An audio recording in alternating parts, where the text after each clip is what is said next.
Komika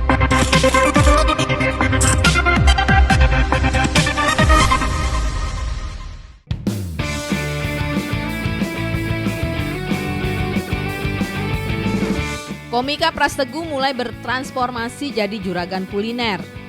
Hanya dalam tempo singkat, Pras sudah membuka cabang keempat dari warung makan Taburai di kawasan Depok. Tak ada parade komika di pembukaan warung makan miliknya. Pras lebih suka mengusung budaya Minang, lengkap dengan tari-tarian khas Minang yang energik. Setiap pembukaan pasti kita ada potong pita, ini kita akan potong pita dulu. Terus ini cabang keempat dari Taburai, setelah dari Kemang, Bekasi, Batam, dan ini Depok, gitu. Konsep acaranya biasa aja ya, ada yang lompat api, ada yang lompat naga. Ya seperti biasa, ada tari Pasambahan namanya, ini tari khas dari Minang.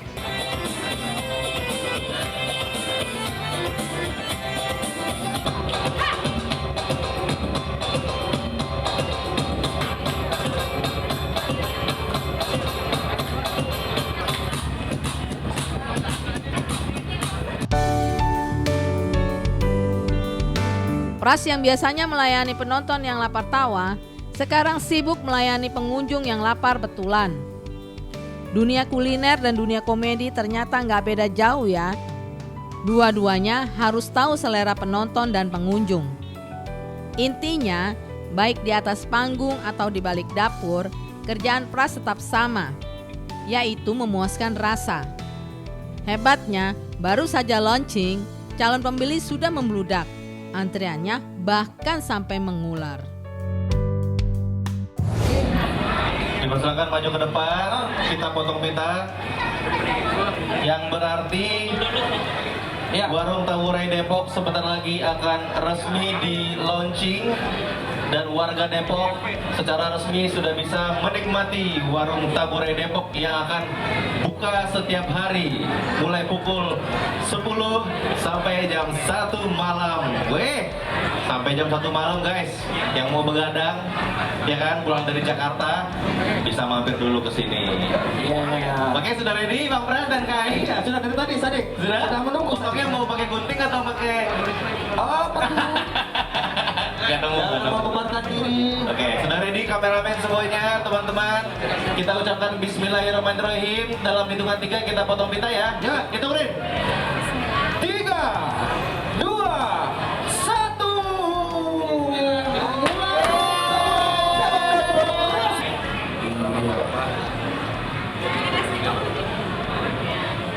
Oke, biasa ini nyuapin ya? Iya. Oke. Berarti Bang Pras nyuapin ke Kak Ai. Wow. Ya. Tepuk tangan dulu buat teman-teman di sini yang hadir, yang sudah bela-belain dari sore datang untuk menyaksikan grand opening Warung Taburai. Ya, silakan Kak. Masya Allah. Tepuk tangan dong. Semoga Warung Taburai Depok berkenan di lidah dan hati warga Depok, warga setempat ya.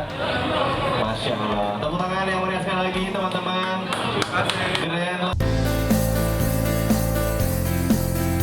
Mungkin orang penasaran, kenapa Pras yang karirnya lagi mentereng tiba-tiba kepikiran bisnis kuliner. Bosan harus tiap hari ngulik materi stand up? Apakah Pras nggak nyaman dengan popularitas yang diperoleh saat ini? Gue tuh dari awal mikir terjun di dunia entertain gak akan selamanya. Gue percaya itu. Ada masa, ada orangnya, ada masanya. Dan alhamdulillah rezekiku lagi ada. Sebenarnya ini cita-cita dari almarhum ibu. Terus di saat itu gue belum banyak punya dana buat mewujudkannya. Setelah dia meninggal, gue baru ada rezeki. Ya udah harus gue wujudkan karena nyokap pernah bilang gini, nggak akan selamanya lu jadi artis. Bikin lawakan nggak bisa asal ceplos, harus ada setup yang matang, biar punchline-nya kena. Nah, di dapur juga begitu, nggak bisa asal tumis, asal masak. Bumbu juga perlu di setup biar rasanya meledak. Teknik membangun tawa sepertinya mirip dengan teknik membangun rasa. Makanya, Pras cukup hoki bisnis kuliner. Pada dasarnya sebenarnya warung Taburai konsepnya dari gua dan istri. Terus juga kalau untuk cabang bisa secepat ini, jujur kita nggak expect ya. Waktu buka di Kemang juga tempatnya nggak terlalu gede, hampir sama kayak gini. Dan ternyata membludak. Banyak kritikan akhirnya karena waduh ini terlalu ngantri. Ya udah akhirnya gue buka yang di Bekasi. Pelan-pelan ternyata di Bekasi juga rame, gue buka di Batam karena menurut gue mangsa gue di Batam tuh cukup rame dan alhamdulillah sampai sekarang juga rame banget. Dan kenapa di Depok? Karena gue tinggal di Depok. Rasanya cukup jauh, gue harus ke Kemang, ke Bekasi. Kalau seandainya gue kangen masakan ibu bisa langsung ya naik motor bisa langsung nyampe gitu. Pras berulang kali menyebut soal peran besar istrinya dalam bisnis kuliner yang dirintisnya. Menu andalan warung Taburai Pras adalah ayam goreng kecombrang dan ayam kecap. Apakah istrinya yang memegang resep rahasia kedua menu andalan tersebut? Memang aku tidak bisa masak tadinya. Terus Bikin nasi goreng dari jam 8, kelar jam 12 siang. Terus ibu ngasih resep yang gampang-gampang dulu. Makanya ini menu masih yang gampang-gampang untuk ibu sebenarnya. Karena ini dikasih buat aku. Karena kata ibu ini untuk resep orang pemalas nih gitu kata ibu ini. Jadi Itu resep apa tuh? kayak ayam kecap itu gampang banget bikinnya kata ibu. Jadi sedangkan gampang banget itu udah susah buat aku waktu itu. Ini peninggalan dari nyokap semua rata-rata resepnya. Ya udah, gue bikin dan ternyata rame. Ajaibnya lagi, walaupun beliau sudah pergi, masih bisa ngidupin gue dengan resepnya. Gak disangka, resep warisan ibunda tercinta ternyata banyak yang suka. Tetapi, kalau melihat antusiasme pembeli yang begitu luar biasa, terbersit kekhawatiran besar juga. Jangan-jangan mereka cuma FOMO. Yang gue takutkan cuma kalian mau nyoba warung Taburai buat nyoba doang terus jadi FOMO. Gue nggak mau gitu. Karena balik lagi, gue di sini usaha dan bisnis gitu. Jadi gue pengen nafasnya panjang. Jadi kita masih riset lagi apakah kota kelahiran kita cocok buat Taburai. Jangan sampai warung Taburai Pras Teguh hanya ramai sebentar setelah itu sepi bak kuburan. Sama seperti saat Pras berdiri di panggung komedi. Stand up gak lucu, penonton hening dan bubar satu demi satu. Masakan yang rasanya mengecewakan, gak bisa mempertahankan mutu dan rasa, pelayanan yang kurang gercep, juga bakal bikin pelanggan pergi.